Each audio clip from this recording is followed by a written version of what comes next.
Jonah and the Big Fish. Part 1. A Man Called to Go. Good evening, dear listener. As you settle into your comfortable space, allow your thoughts to quiet. Let your breath slow. Let the day fall away. Tonight we begin a story of wind and water, of storms, silence, and second chances. This is the story of Jonah, a man chosen to deliver a message, a man who tried to run the other way, a man who found grace in the most unexpected place. But first, let's begin with the call. The sky is clear. The streets are busy. People move through their days without noticing much. But one man, Jonah, is about to hear something that will change everything. A whisper, a weight in his chest, a word from God. Go to Nineveh, the voice says, that great city, speak to them, tell them to change their ways. Jonah hears it clearly, but he doesn't like what he hears. Nineveh, that city is full of strangers, enemies even, people who don't listen, who don't care. He doesn't want to go. So instead of going east toward Nineveh, he goes west to the sea, to the edge of everything. He finds a ship, bound for Tarshish, a far, far place. He pays the fare, boards quietly, and as the boat pulls away from the shore, Jonah breathes out, relieved, running. But you can't sail away from a calling, and even out on the water, God still speaks, not with thunder, not with fire, but with a wind that's coming. Let that settle into you tonight. Sometimes the beginning of the journey starts with a step in the wrong direction.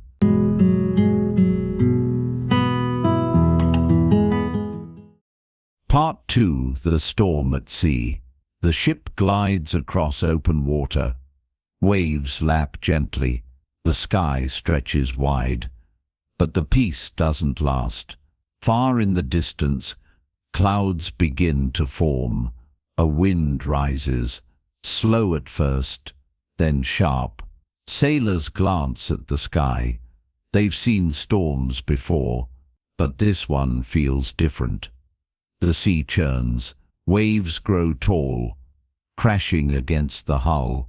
Rain lashes, wind howls. The ship groans like it's alive. Sailors shout, throw cargo overboard, grip ropes with white knuckles. They pray, each to their own god. But nothing changes. The storm only grows. Below deck, Jonah sleeps, deep, still, a strange calm in the middle of chaos. The captain shakes him awake. "How can you sleep?" he cries. "Get up. Pray to your God. Maybe he will hear us." Jonah opens his eyes slowly. He already knows. This storm isn't random. He climbs to the deck. The wind stings his face. The sailors cast lots, an ancient way to find blame, and the lot falls on Jonah. They turn to him. "Who are you? What have you done?" He speaks above the roar. "I am a Hebrew. I worship the God of heaven, who made the sea and the dry land." The men go quiet. Even the sea seems to pause for a breath. "What should we do?" they ask. Jonah looks at the waves, then down. "Throw me overboard," he says. "The storm will stop." They hesitate. They try rowing harder, but it's no use. Finally, they lift Jonah and let him go. He hits the sea, and the storm stops. Just like that. The wind dies. The sea calms. And Jonah, he sinks. Let that image settle. Sometimes the deepest peace comes only after surrender.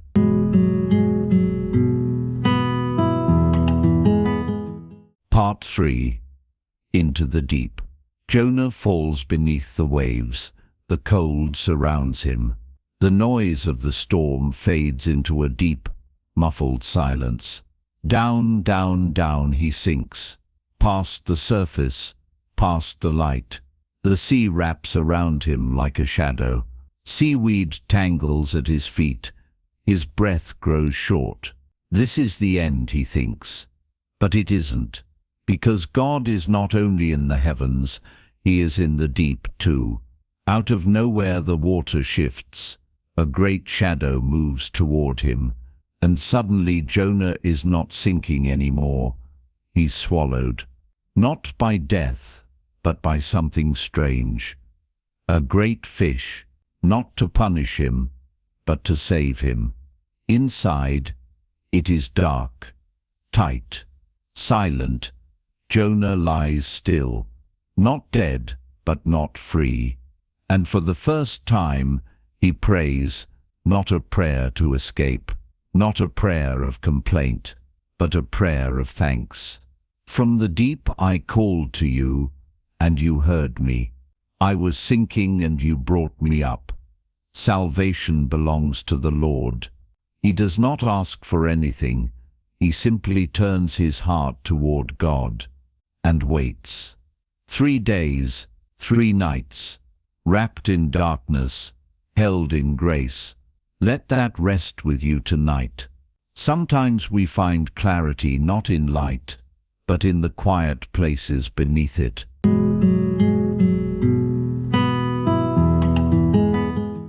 Part 4. Spit out into grace. 3 days, 3 nights. Jonah rests inside the great fish. He cannot move far. He cannot see the sky. But something in him is changing, not his location, his heart. He had run from the call. He had sailed away, slept through storms, sunk beneath the waves. But still, God stayed close. And now, in the silence, Jonah understands. He isn't forgotten. He isn't rejected. He's being held. Then one morning, something shifts. The fish moves. It rises. Light begins to return, blinding after the darkness. And then, with a great heave, Jonah is thrown onto dry land, spit out onto the sand, soaked, gasping, alive. The sea behind him, the sky above him, and the voice returns. Soft, familiar, no anger, no shame, just simple instruction. Go to Nineveh. This time, Jonah doesn't run. He wipes the salt from his eyes. He stands and he walks. Not because he's ready, not because he's perfect, but because he's willing. Let that moment stay with you. Grace doesn't erase the journey. It simply invites you to begin again.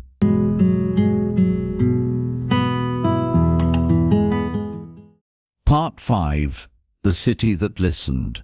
Jonah walks toward Nineveh, not with confidence, not with a crowd, just one man, still damp from the sea, still unsure but still moving. The road is long. Dust clings to his feet. The sun presses down. But he keeps going. Nineveh rises in the distance. Tall walls, busy streets, a city full of noise and people and power. The kind of place that doesn't listen. The kind of place he didn't want to visit. But now he's here, and so he speaks. Just a few words. 40 days from now, Nineveh will be overturned. No shouting, no signs, just the truth. And then something unexpected. They listen. The people stop what they're doing. They whisper. They worry. The message spreads.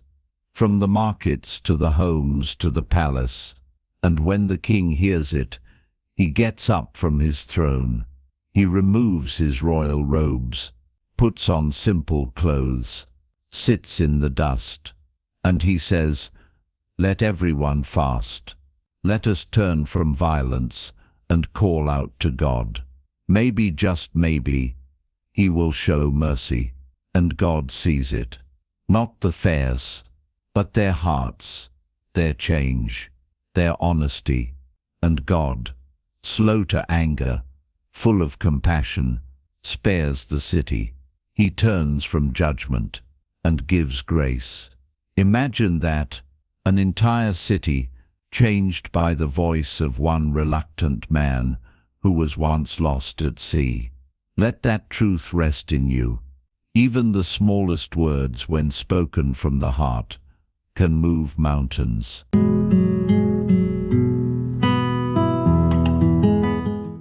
Part 6.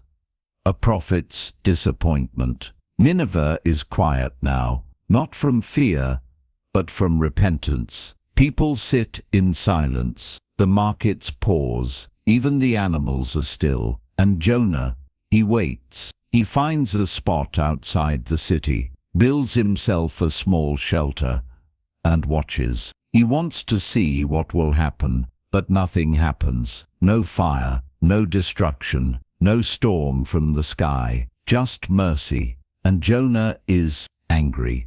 He prays again, but this time not with thanks. I knew you'd do this, he says. You're too gracious, too compassionate. That's why I ran. That's why I fled. He sits there fuming, not because God was cruel, but because God was kind. Jonah feels frustrated, tired, alone. So God gives him shade. A leafy plant grows up overnight, its green leaves spreading above Jonah's head, cooling him from the heat. Jonah relaxes. He's glad for the comfort. But the next morning, a worm comes. It eats the plant, and the sun rises, and the wind returns. Hot, dry, exhausting. Jonah grows faint. He says, I just want to give up. And God speaks again, softly. You care so much about this little plant, which came and went in a single day, but you don't want me to care about Nineveh, a city full of people, full of lives, full of hearts I made. And with that, the story pauses. No ending, no resolution, just the question. A mirror, held up gently. Let that stay with you. Sometimes, the biggest lesson isn't in the storm, but in the stillness that follows.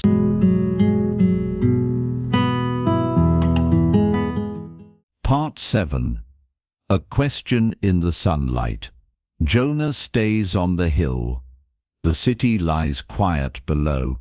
He squints into the heat. His shelter leans. The shade is gone, and the question still lingers. Shouldn't I care about this city? God doesn't shout. He doesn't scold. He simply asks. Jonah doesn't answer. And maybe that's the point. Because sometimes we need to sit with the question. Let it move through us, softly and slowly, like sunlight after a storm. It's easy to want justice, to want people to get what they deserve, to draw lines. Who's in, who's out. But grace isn't like that. It doesn't fit inside our rules. It reaches further, even into places we'd rather avoid, even into Nineveh. Jonah had expected anger. He found compassion. He wanted distance. God offered closeness. And now he sits in the tension, the heat, the silence. The space between expectation and mercy. Maybe we've all sat there in some way, frustrated at kindness, confused by grace. But even there, God is near. Let that settle in your heart. You don't have to have the answer. You just have to stay with the question, and trust that God's love is bigger than yours.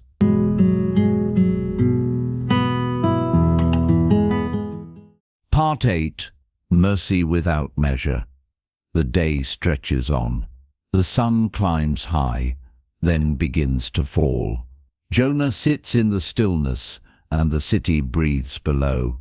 No fire falls, no punishment comes, only ordinary life.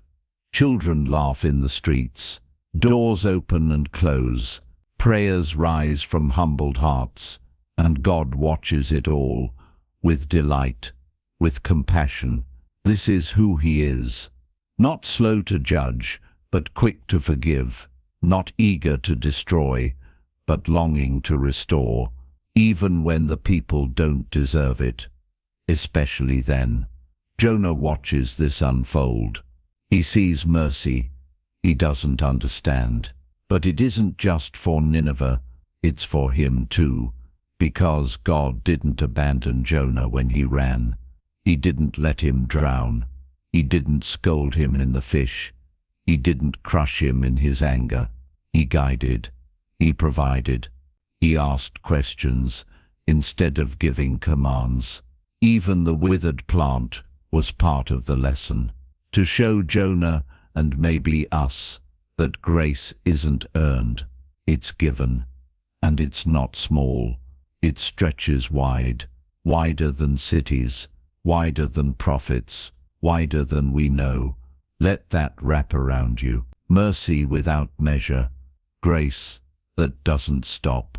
For them, for you, for all of us.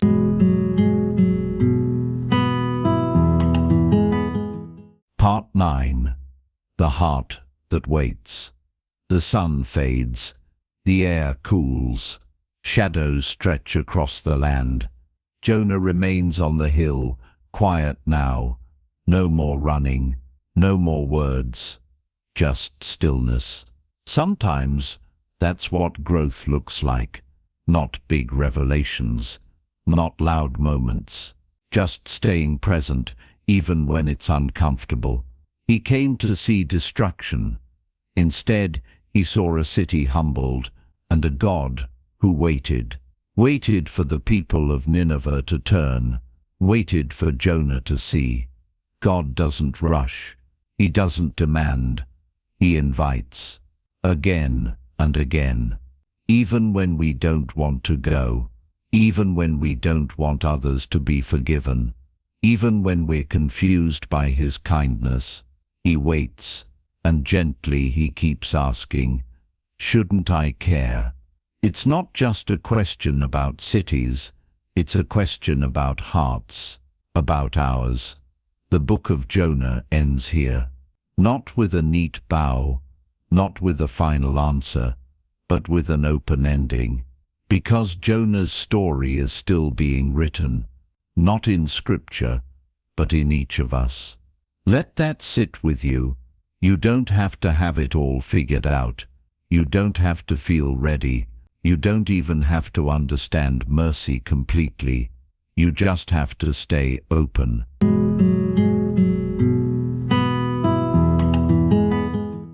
Part 10. The Story That Lives On. Night has fully come. The stars are bright above Nineveh. The city sleeps, and Jonah still sits, quiet beneath the sky.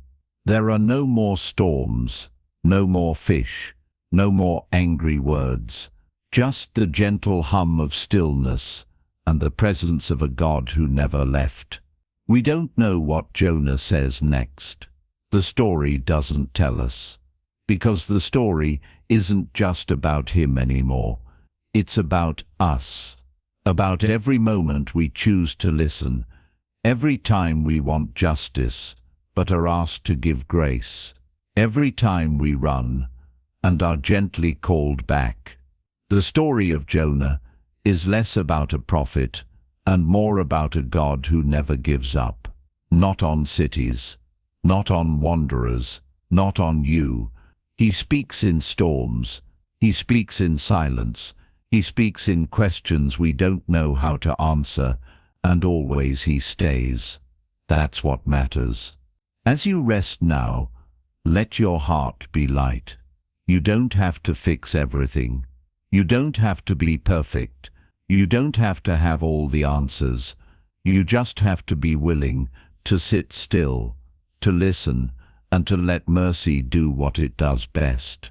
Cover, hold, restore. Sleep well, dear listener. You are not alone. You are deeply known. You are fully loved.